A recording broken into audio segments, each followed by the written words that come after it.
भारतीय जनसंघ से लेकर के अब तक हमने देश में एक नई राजनीतिक संस्कृति लाने का भरसक प्रयास किया है। जब तक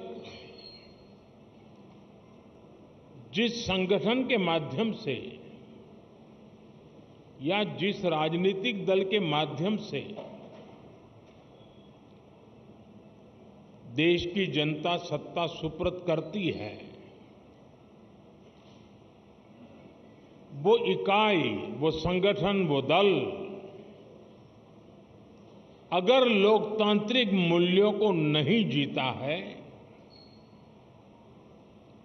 आंतरिक लोकतंत्र निरंतर उसमें पनपता नहीं है, तो वैसी स्थिति बनती है जो आज देश के कई दलों की हम देख रहे हैं।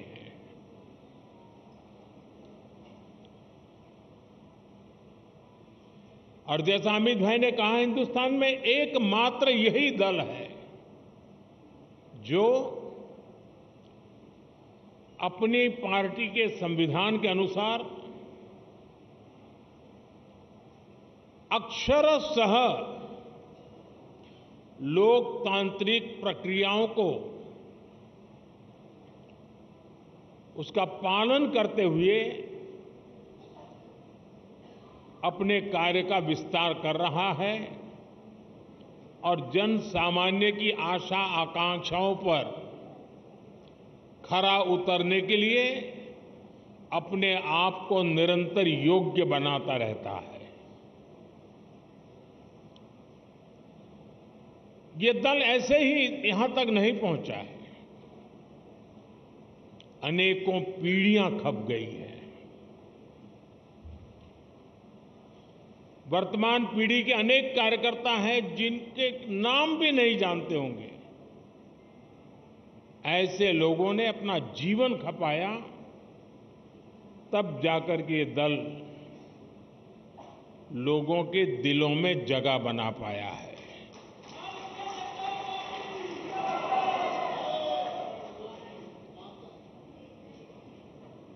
मैं जब राजनीति में नहीं था,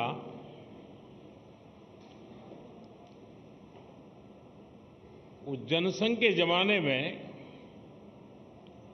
बड़े उत्साह के साथ अपने कार्यकर्ता दीवारों पर दीपक, उस समय जनसंघ का निशाना था, उसको पेंट करते थे। और कई राजनीतिक दल के नेता अपने भाषणों में मजाक उड़ाते थे कि दीवारों पर दीपक पेंट करने से सत्ता के गलियारों तक नहीं पहुंचाया जा सकता, ऐसा कहते, मजाक उड़ाते थे। हम वो लोग हैं जिन्होंने दीवारों पर कमल पेंट किया, लेकिन इतनी श्रद्धा से पेंट किया कि विश्वास था ये दीवारों पर पेंट किया हुआ कमल कभी न कभी तो दिलों पर भी पेंट हो जाएगा। ये जो सदस्यता अभियान होगा, संगठन की रचना होगी, बूथ कमेटियां बनेगी। पहले हम सदस्यता अभियान करते थे और अब सदस्यता अभियान करें, कुछ चीजें हम नए तरीके से सोच सकते हैं क्या? जैसे ये जो सदस्यता अभियान होगा, उसी समय जो संगठन की रचना होगी, उसी कालखंड में विधानसभाओं में और लोकसभा में 33% रिजर्वेशन लागू हो गया होगा।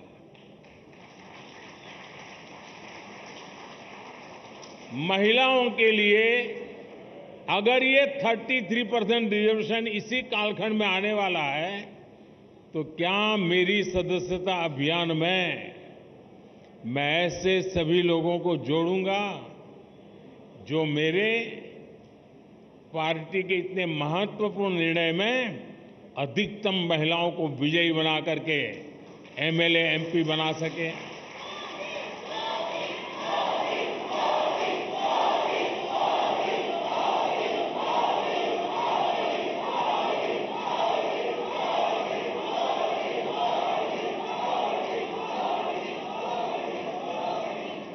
साथियों, हमारे देश में पूरे विश्व के लिए, खास करके ग्लोबल साउथ के देशों के लिए, डेवलपिंग कंट्रीज के लिए एक मॉडल रूप काम हमने किया है और वो है एस्पिरेशनल डिस्ट्रिक्ट, एस्पिरेशनल ब्लॉक। और हम चाहते हैं कि जो अब तक जिसकी कोई चिंता कोई नहीं करता था, परवाह नहीं करता था, मुलाजिम भी वहां पर नौकरी करने के लिए जाने को तैयार नहीं होता था, पिछड़े रहते थे, हमने उसे एस्पिरेशनल डिस्ट्रिक्ट, एस्पिरेशनल ब्लॉक बनाया है। और हमारी कोशिश है कि जल्द से जल्द उस राज्य की जो पैरामीटर्स हैं उसमें जरा भी वो पीछे ना हो सके तो उससे भी आगे जाए, और हो सके तो नेशनल लेवल पे भी जो पैरामीटर्स में हो जाए। और इतना सुखद अनुभव रहा है कि एस्पिरेशनल डिस्ट्रिक्ट में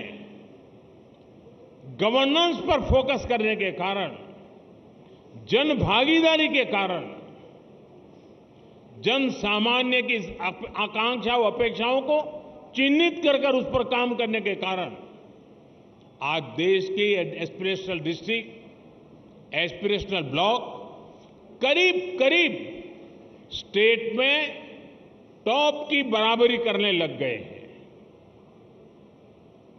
क्या हम अपना संगठन की रचना करते समय ये एस्पिरेशनल डिस्ट्रिक्ट, एस्पिरेशनल ब्लॉक, उसमें विशेष अभियान चला करके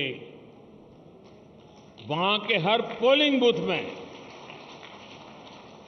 अपना झंडा गाड़ सकते हैं? दोस्तों, और हमें कागज लेके बैठना पड़ेगा, भाई मेरे इलाके में ये एस्पिरेशनल ब्लॉक है, उन एस्पिरेशनल ब्लॉक के अंदर इतने पोलिंग बूथ है, उस पोलिंग बूथ के अंदर मुझे इतनी मेंबरशिप का टारगेट है, मैं उसको करूंगा। हम प्रयास करें। आपने देखा होगा कि हमने एक बहुत बड़ा आमूलचूल परिवर्तन किया है। किसी समय हिंदुस्तान के आखिरी गांव के रूप में सीमावर्ती गांव जाने जाते थे और नेगेटिविटी का जन्म उस शब्दों में ही शुरू हो जाता था। हमने तय किया कि आखिरी गांव नहीं है, ये मेरे देश के पहले गांव हैं। अगर ये गांव हिंदुस्तान के सीमा के छोर पर है, अगर सूरज की पहली किरण आएगी पूरब में होगा तो पहले उसी को स्पर्श करते हुए हम तक पहुंचेगी। वो पहला गांव है। और इसलिए हमने पूरी तरह बदला है विचार। क्या हम एक स्पेशल इकाई बनाएं? जो राज्य सीमावर्ती राज्य है, वे ये जो पहला गांव है उसमें सबसे पहले मेंबरशिप का अभियान चलाएं और पूरे के पूरे गांव को भारतीय जनता पार्टी का किला बना सकते हैं। और जो सीमा के आखिरी छोर पर बैठा हुआ वो गांव जब भारतीय जनता पार्टी का किला बनता है ना, तब वो भारत का किला अपने आप बन जाता है। तो मेरे लिए सदस्यता ये सिर्फ पार्टी का नंबर बढ़ाने के लिए नहीं, मेरी सदस्यता मेरे देश को मजबूत बनाने के लिए भी है। और इसलिए मैं उन गांवों को किला बना के छोड़ूंगा।